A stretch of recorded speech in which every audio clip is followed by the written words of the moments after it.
let's get the ball rolling. Well, thank you for coming to this interview. My name is Tony Tang, and this is July 20th, 2016, and we are at the East San Gabriel Valley Japanese Community Center.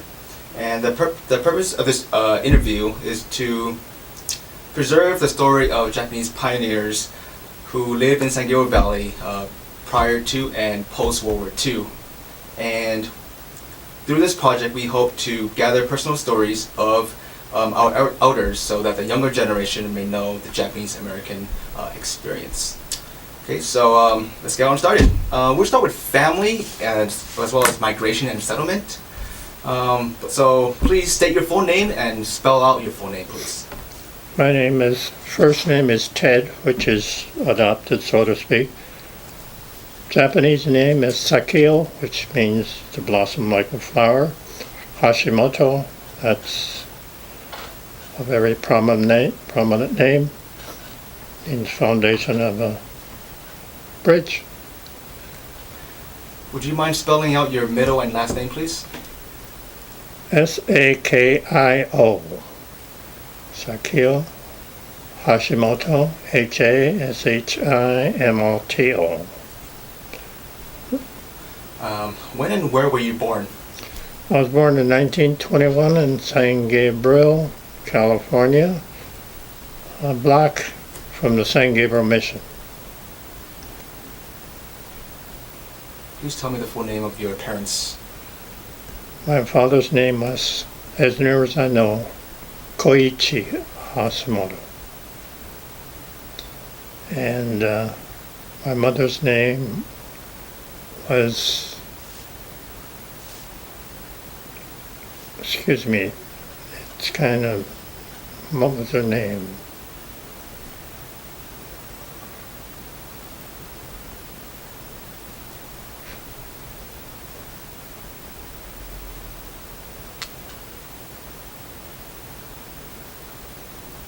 I can't remember her name. Can you tell me about your parents and your family background? My father came from Kumamoto. That's the southern Kyushu island. And my mother came from Fukuoka, which is on the same island. Why did you come to America? I think my father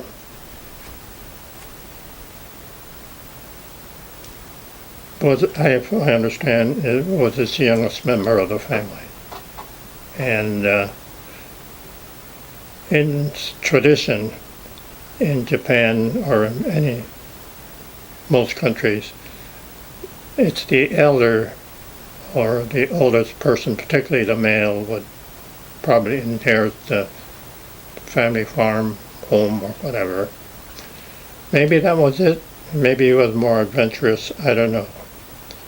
But he had been approached by these recruiters that was recruiting people for work in Hawaii. Those plantations in Hawaii, I'm assuming. And of course, these people were promised life of, I don't know whether life of luxury or not, but good work, lots of money, and in a matter of a short time, be a rich man, you come home, whatever money you got, you're ready to start a family and so forth. It was like being talked into, stuff like that. But as you know, most of them were recruited like that, ended up in Hawaii, ended up on the plantations, and they were exploited just like a lot of initial immigrants were not as bright or whatever. So he was in Hawaii. That's where he went originally. And he working on the plantations and so forth. from the way I understand it, he got in an argument or whatever with one of the foremen, whether he was Japanese or whatever he was, I'm not sure. And to the point where I understand he may have beat the hell out of the guy or something like that. And he decided to, had a chance to come to the mainland and to the opportunities that were presenting before him. So the way I understand it is that's the way he came to this country. And as you probably know, there were the Chinese people who had come here before working on the mines and so there was exploited and so forth.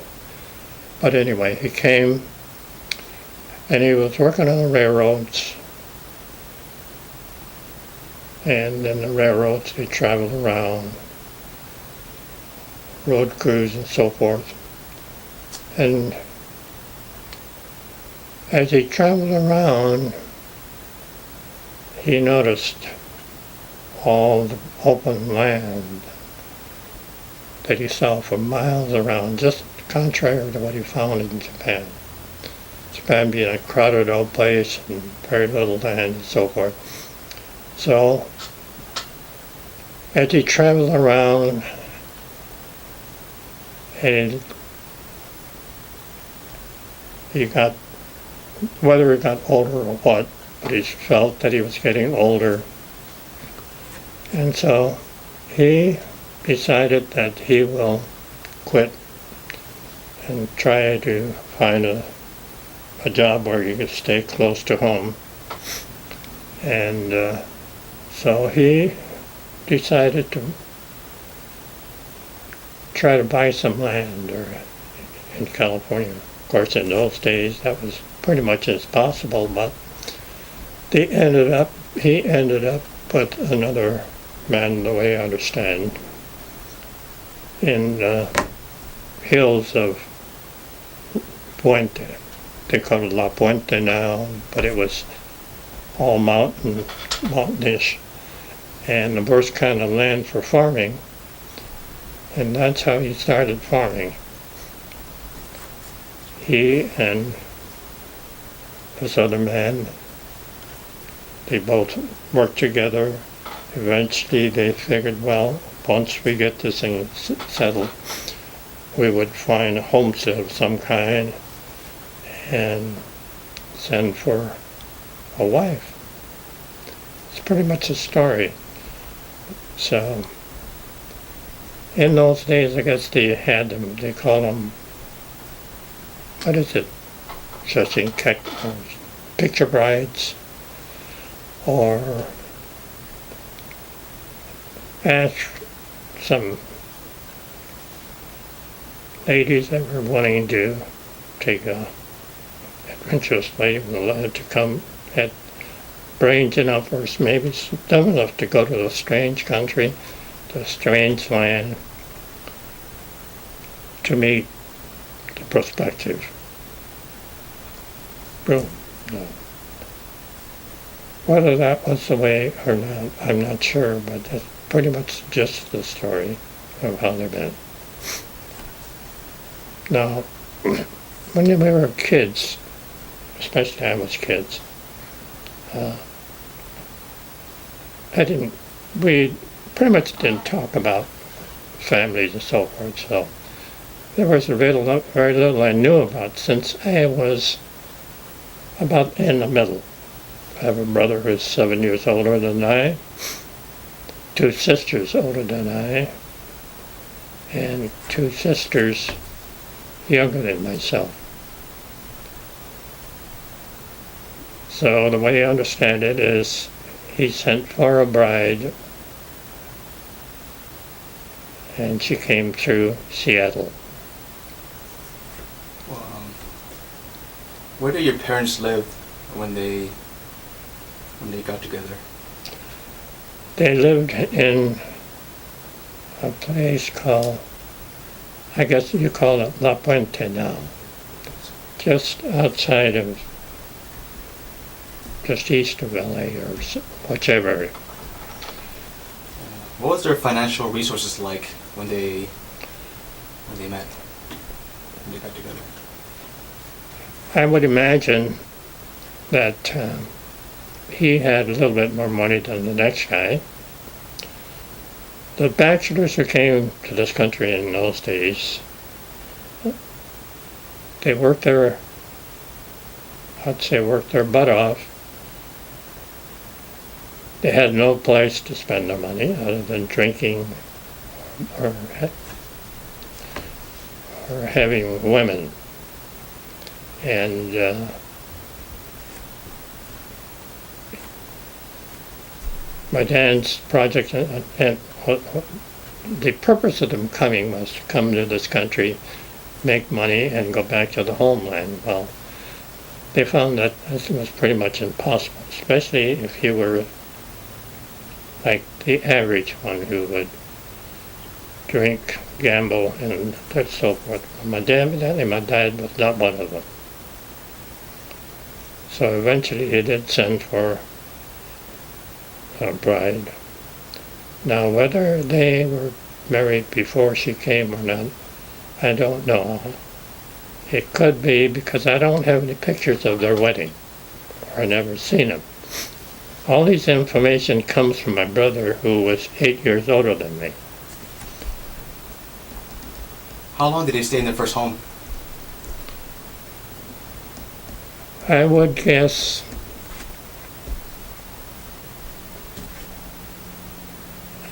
I have really no idea, but I would guess maybe 6, 7 years at least, or a little more. Because I was born in San Gabriel in 1921, and my brother was born 8 years before that, and I have a sister beyond that. So, pretty much around the turn of the century, imagine.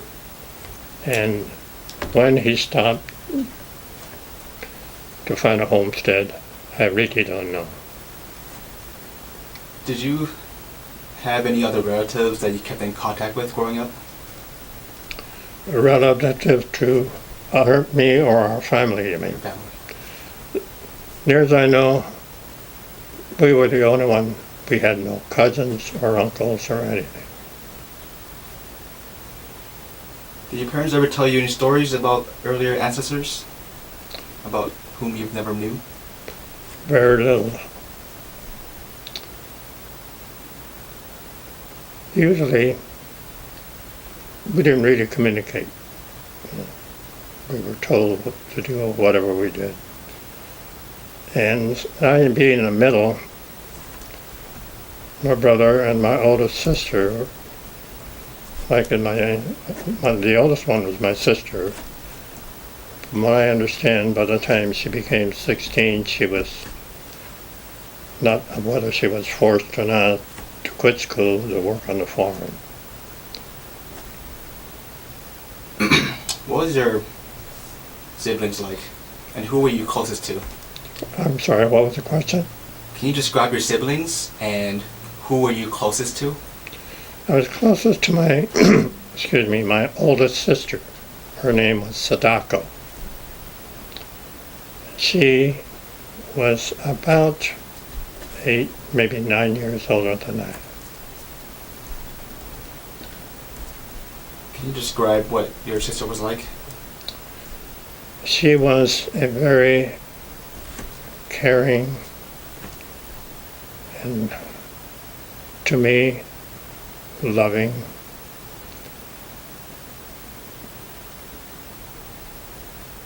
And I don't really remember being cared for or anything by my other sisters. But when I was growing up and I had problems and so forth, she always seemed to be around. I don't know, like a saint to me. She would look after me, massage my arms when I was growing up.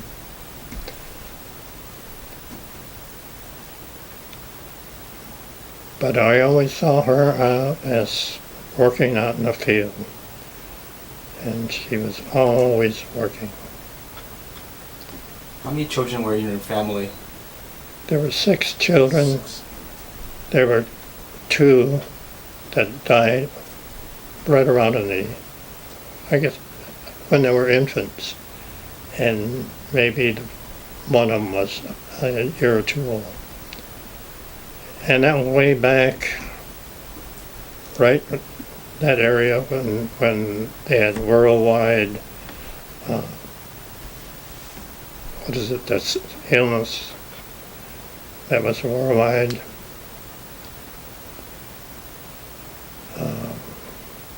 Where babies and old people were dying.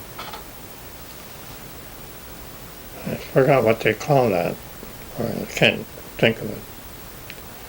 Keep in mind that I'm an old man just at that point. But anyway, there were 2 children that were passed away at that point. And my mother, evidently, from what I understand, all this is secondhand, she had begged my dad to take the baby to the doctor because he was sick. Whether this is true or not, I have no idea. But evidently he refused or delayed doing so, and he passed away as an infant. Now, how the second one, I was a girl, how she passed away, I have no idea. In those days, it's quite possible that bubonic plague or something that was going around in the world at the time. It's quite possible. I feel that they may or may not have been victims of that.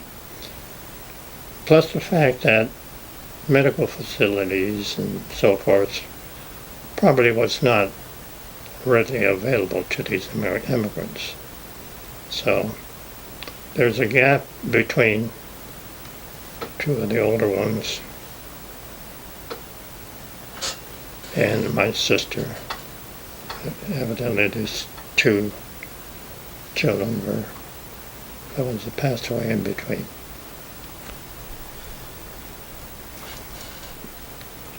How long did you live in San Gabriel? I was born in San Gabriel in 1921. My sister's 2 years older than I, and she was born there. And I think that's probably about it, because my oldest brother, well, my one and only brother, is about 8 years older than I, and the sister is older than that, so figures probably in the early, right after the World War I, in that time. So what that put about 1910, I was born in 1921. So they moved to San Gabriel about that time. He had a large farm. I'm just guessing somewhere around 25 acres. It covered the whole block and then some. Can you describe the family farm? The farm, like I say, ran right across the electric rails, which was about a little over a block from the San Gabriel Mission. They were Caucasian families living on the west side, and the railroad tracks, and on this other side was where our farm was. Our farm went from one street all the way down I would say, block, 2.5 blocks. And it was a pretty good sized farm. So like I say, I figured, just figured roughly about 25 acres. That's where he raised melons. And I remember even before the Depression, truckloads and truckloads of stuff would be shipped out. We'd have braceros of Mexican workers, half a dozen or better. And I remember how my mother would brew wine in the bedroom. I remember how it used to smell. And on Sundays or on weekends, they would come over. They'd be drinking, laying around, just stoned. And it seemed like that was part of life. That's what I remember. But as I started growing up, and I had to start to go to school, I had an older sister, of course. She was older than I. She was the one that took me to the grade school. And on the way, she would introduce me to her Caucasian friends. There were very few Japanese in that area. And I remember the first time I met her, she was introduced to this little blonde girl. She came up and she said, "Oh, so this is your brother," and she kissed me on the cheek. And I sat down so scared and crying, hang on to my sister. But that was just that once. She went to school. We didn't have kindergarten in those days. Went to school. We went directly into the first grade. Put into the sit down, and all I could see was this Caucasian Hagajims. There must have been other Japanese or whatever, because there were some Japanese scattered around, but I don't really recall. It's almost as if I was there all by myself. So what I would do was to sit there and not say anything. And then the bell would ring and everybody go out. The bell ring again, everybody would go back and get in line. I would do the same thing, except I would get into the nearest line. Then all of a sudden, I hear some woman would say, I would say, "Girls, hey, Fumi, your brother's in the wrong line again." That was Fumi, the one that was 2 years older than I. She'd come home and put me in the right lane and so forth. When I went to the men's room or had to go to the unit, I just followed the guys because that's what I went. I think, and I just sat there, and that was pretty much the way I started. But in time, I got used to it. And I made friends. And one of the things that I really liked was the fact that I'd get there early. They had this big, tumultuous bell. The bell would ring, and then somebody would have to ring that bell.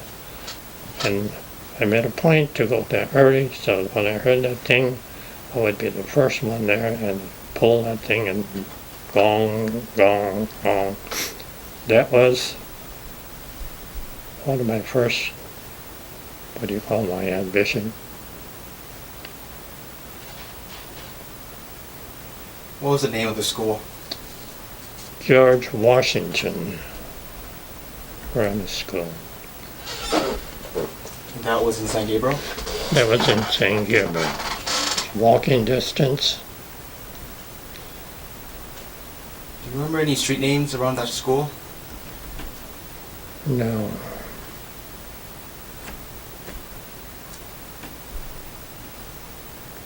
What was the street name of where you lived? It was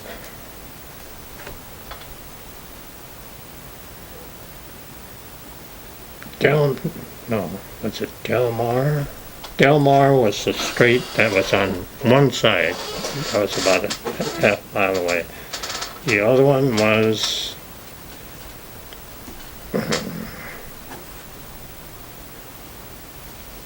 it's one of the main streets, Mission Street, I would imagine. It's probably called Mission. And the other running parallel to the track was Junipero Street.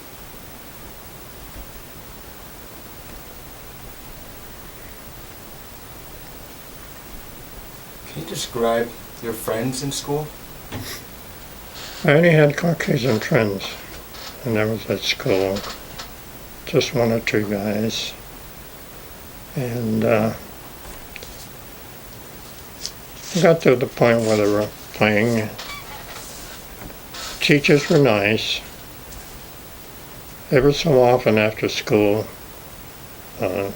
one of them would get together, and then we'd kind of play away on the way home. We loved to go into and look for empty houses and kind of browse through. And I remember doing that a few times. I don't know whether we got caught or anything, but that was pretty much it. I had very few friends come over. There was no Japanese for some reason for the longest time. And then I started going to Japanese school. Not Japanese school, but we had a tutor coming to my house, and just a block away, plus there was a family called Kaita, Kaita, and he had a daughter named Sakai. I assumed her to be about my age. The only woman or girl that I met before that, she was the one and only outside of the family practically that I can remember. There must have been others. But the reason I remember her is because her father used to have this Model T car and would pick, as we went to Japanese school, and he would take us and her to San Gabriel Japanese school, I guess the one that's still there.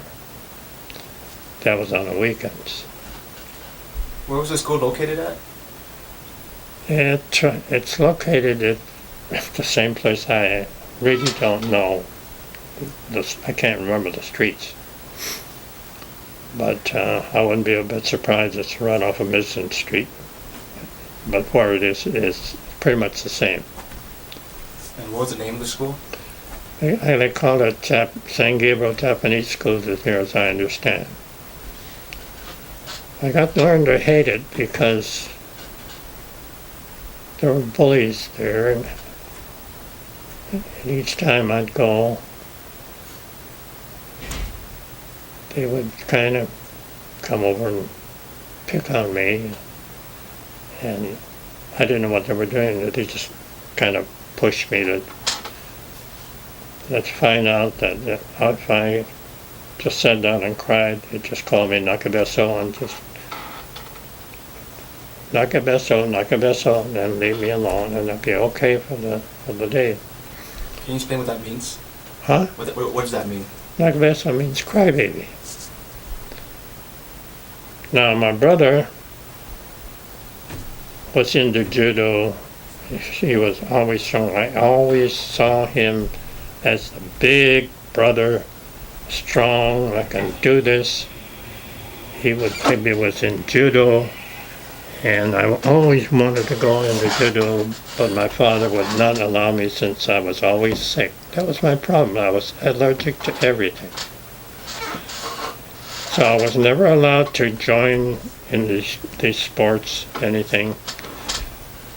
As a matter of fact, I, doc, my father would not take me to the doctor or anything. And I would get that in the summertime as school started, and then as soon as that, I would eat a banana or something, and I'd break out in welts and so forth, and it'll spread all over my face, arms, any place exposed to the sun. I was fine. It's the rest. At nights, I would wake up and I was spotted my pajamas. So instead of taking me to a doctor, my father would take me to the Shinto temple on East 1st Street in LA. They would put me in there. They would feed me raw garlic, stuff like that, and pray over me twice a day, morning and night. This would generally be in the summertime because in the warm is when I would start to break out and I'd be sick all summer. So he would put me in there and I'd be stuck in there, and I would be stuck there for a month. And I never walked out of the house unless I was forced to. I spent 2 years, all through summer and then into the fall, living there. And I could hear the boys and kids playing around there. It was evidently close to Japanese community. And I could hear them playing games and so forth. And I was so shy that I never went out to talk to them or anything. I was afraid that if they saw me, they would come after me or something. I'd stand by the curtain, just watch them, and just wanted to go out and play. Morning and night, I would sit there and they would pray over me. And at night, I'd sit there again, they'd pray over me. Finally, after a few weeks, I would get worse. And finally my mother would send my brother, the older brother, to pick me up, take me over to Dr. Toshiro in Little Tokyo. And he would strip me down naked, covered me with smelly medicine, put the sun lamp on me, the ultraviolet rays, and that would be my treatment. And it would gradually get better and better until into the fall. When it cooled down, then I would get better, and I would be going to school. That went on for 2 years. How old were you? I must have been, I had to go to school and didn't go to kindergarten, so I had to be at least 6 or 7 years old.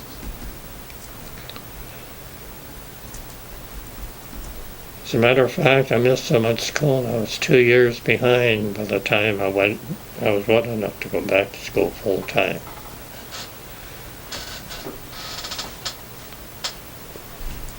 So finally, I survived until the latter part of just before the Depression hit in '29. I guess we were stuck in that. Evidently the farm was doing well because I would see truckloads of produce going, shipping out, and I'd see my sister working and all the men working and so forth. And then, as a matter of fact, we had a Japanese family from Japan living on the premises and working. And I remember his name. His name was Tadashi. Because the reason I remember him, because he treated like his brother, like it was his brother. He made little toys for me and made a little cart for me and pushed me around and so forth. And I'd never forget it. And sometimes I'd visit them at their house and I'd stay practically all night if I could. But one day, the son Tadashi and his mother. Was it mother or his sister? No, I think it was a mother and him. It was an auto accident. They both was killed. And I remember they had a sister, one sister, who survived, who was not involved. And I remember when the father, I remember him standing there and just crying, I guess, I felt so terrible. But anyway, that was the way I remember it. So, as I grew older and I was going to the doctors, I got to the point where I felt that I was not wanted. That I felt guilty. And I always felt in my mind that my brother was strong, but he never really seemed to have much to do with me. It was always the older sister who was kind of looking and taking care of me. So I always hesitated going anywhere with my brother. I always felt that one of these days he would take me someplace, just kind of leave me there. Got to the point where anytime we went out anywhere with him, I would try to memorize exactly how we got there so that I can find my way back. That must have been such a scary kid. Coward, that's it. The Japanese school, that was worse. He would never come to my aid. My sister, she knew. Everybody in the school must have known. It got so that I would just hated the school. But I had a real crush on this girl, though. And, but I never told her so. I knew if I said anything, she'd probably clean up on me. But I don't know why I was that way. So finally, after the Depression or whatever it was, in 1930, early 1930, we moved to Arcadia.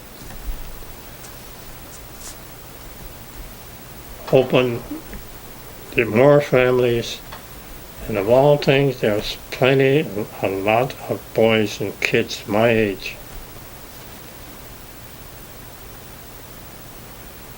And it got so that I would, instead of working around the farms, I would go to play around the neighbors, work on their farm instead of working on a home. They go on a weekend, they used to be, before in St. Gabriel, they'd go to the beach or something. I was never allowed to go. Now, when they went, I didn't wait for them. It was the neighbors going. They went. I went home, didn't say a word, grab a towel, joined, went to the beach, running around the beach, and particularly in the summertime, running around the thing on the farm with just coveralls on. All of a sudden I found that the first year there, it was the first year in years that I never got sick. Can you describe the community in Arcadia?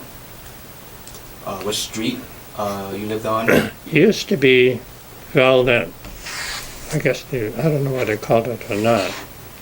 And the other one going north and south towards the mountain was It wasn't double Santa Anita because that was double. We used to call it the double road or something like that. It was maybe with this Valnet, and it might have been El Monte Street, but they bordered on the farm. Can you describe your neighborhood? It was, by the time we got there and evidently cleared it, there were farms, pretty much big farm that we called a Butler farm on towards the eastern part of, or the western part of the street going north and south against the mountain. It was a big ranch they called the Butler farm, and a lot of it was just weeds, and weeds grow to the point that they were almost big enough to hide me. And there'd be squirrels and rabbits and rattlesnakes and stuff around. And the rest of it, we had this farm, and next to us was another farm called the Sakamotos. Used to live there. Can you spell that? Sakamoto, Sakamoto. They come with a big clan because there was more than one. Seemed to me there was a couple of them.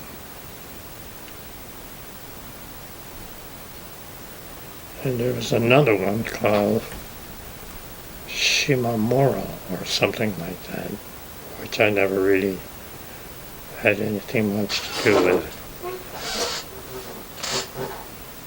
But I used to go work on the farm over there.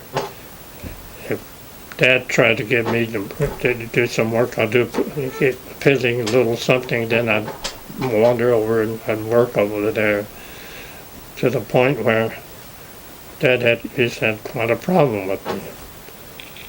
Anytime he got angry, as a matter of fact, a couple of times, I got to the point where he was yelling at me because I wouldn't do anything. It wasn't as if I couldn't, I wouldn't do it right.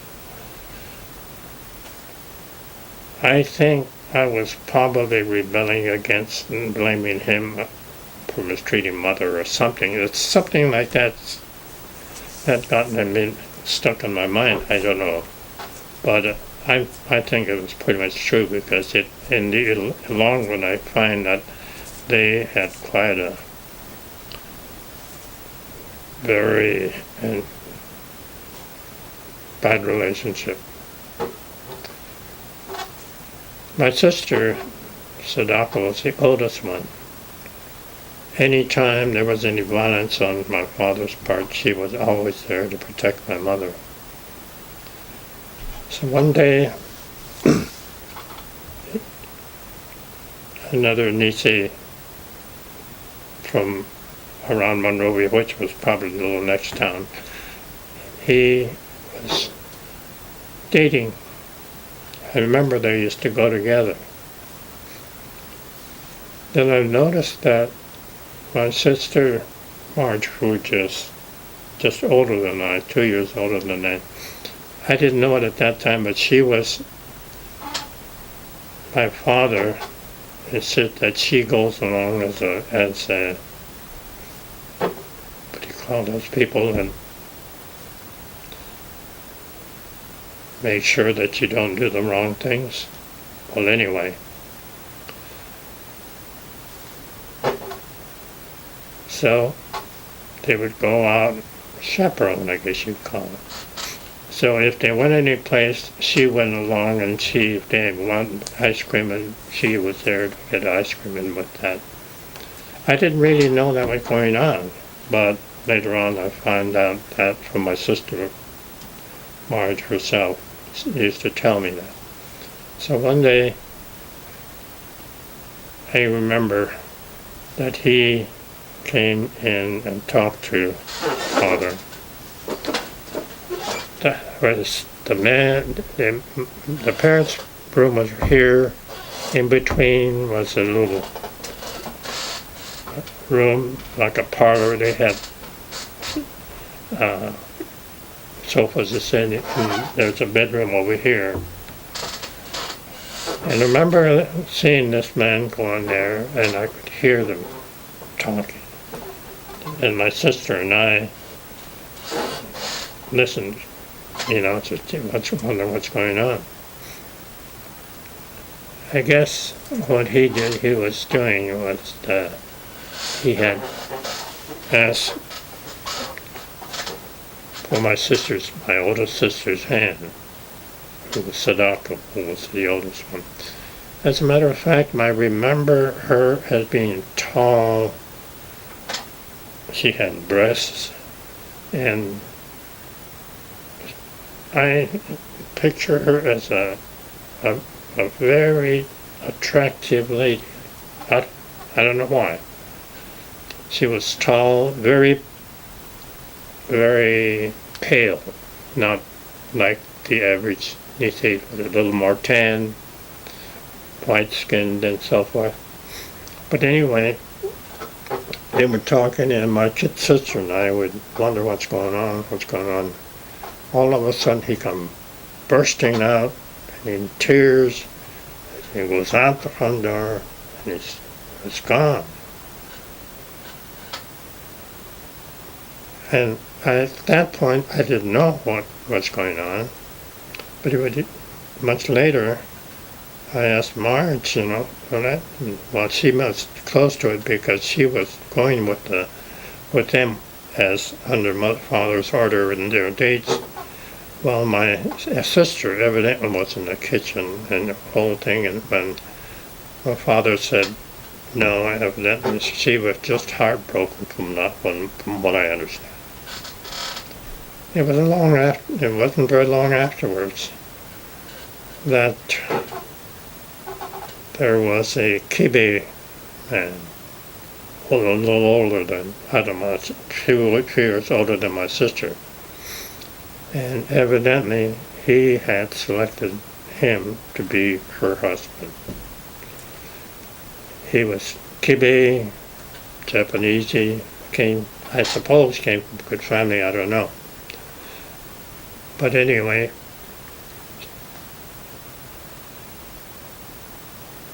she was married off to him. Whether she knew him or not, I don't know. All I know is that we had a great first-class wedding. And they moved up towards, he was from San Francisco. So they moved up there, and they lived in the Pebble Beach area, where she and the husband had worked in the rich people's homes up there as gardeners or whatever. And that's how they started life. Just about that time is when my mother left. And I remember my brother taking her, and I remember just didn't really know what was going on.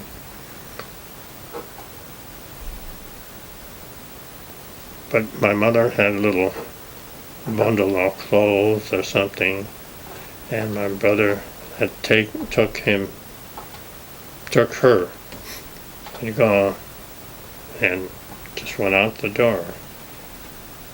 And I could remember to this day my father yelling, "Go, then you go, get the hell out of here. I'll take care of the children." I could remember the thing. I didn't really understand going on, but I realized pretty much so that's what happened. So what happened was that when my sister was married and left the family, my sister had always protected my mother. And I do remember time and again when they would be fighting and my sister would be in between. And she would be crying and yelling. one day